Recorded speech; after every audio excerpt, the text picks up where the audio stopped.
সারাদিন শেষে অফিস থেকে বের হলাম। তো এখন অফিস থেকে বের হয়ে বাসার দিকে যাব। ভালো লাগতেছে না। কে ফোন দিল আবার? হ্যালো।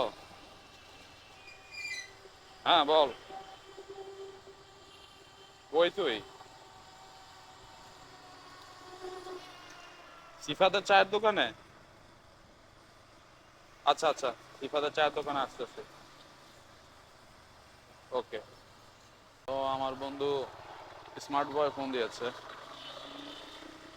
সে সিফাতের চায়ের দোকানে আসছে। তো যাই, সিফাতের চায়ের দোকানে গিয়ে একটু চা টা খাই, ওর সাথে কথা কথা বলে বাসায় চলে যাই। আসলে যারা আমরা অফিসে যারা জব করি, তাদের জীবনটা এরকম। রাতে ঘুমাও, ঘুম থেকে যখন চোখ খুলবা সকাল হবে, সকালে মুখ হাত ধুয়ে অফিসে চলে যাও।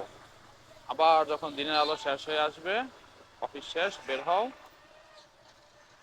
বাসায় আসো, বাসায় এসে খাওয়া দাওয়া করে ঘুম দাও, ঘুম দিয়ে আবার সকালে উঠো, অফিসে চলে যাও।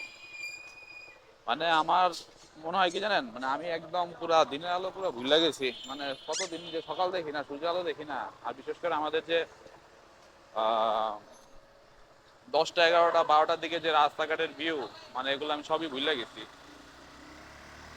আমার ম্যাক্সিমাম ভিডিও তো দেখবেন রাত, মানে রাতের মধ্যে বেশি ভিডিও করা হয়, কারণ সময় নেই ভাই। আর যে কদিন দেখবেন দিনের ভিতর হয়তো কোনো অফ ডে। কি হয়েছে এখানে?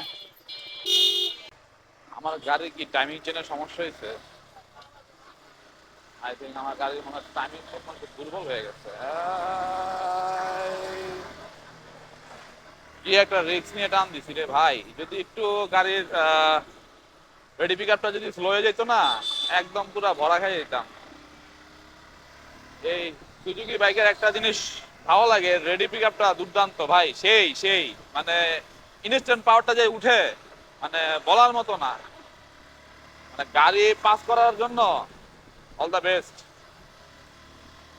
আর সব থেকে বড় জিনিস হচ্ছে, যতবার ভালো গাড়ি কিনেন না কেন, যদি গাড়ির যত্ন না করেন, তো এই গাড়ি কিনার থেকে না কিনে ভালো, রেডি পিক আপ পাইবেন না।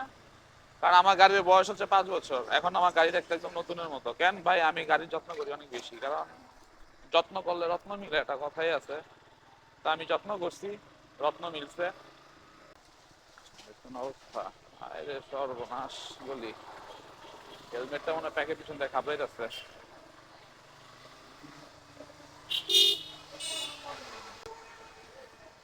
যাই হোক, একটু ধৈর্য সহ্য নিয়ে যেতে হবে। 1 নাম্বার গিয়ার দিয়ে চালাই। ভাঙ্গাচোরা রাস্তার মধ্যে 1 নাম্বার গিয়ার দিয়ে চালানোটা আমি মনে করি সব থেকে বেশি ভালো। আমার বন্ধু গাইসা পড়ছে না, আমি ওরা গাইসা পড়ছে, আল্লাহ জানে। আমার মনে হয় আমি ওর আগে আসবো,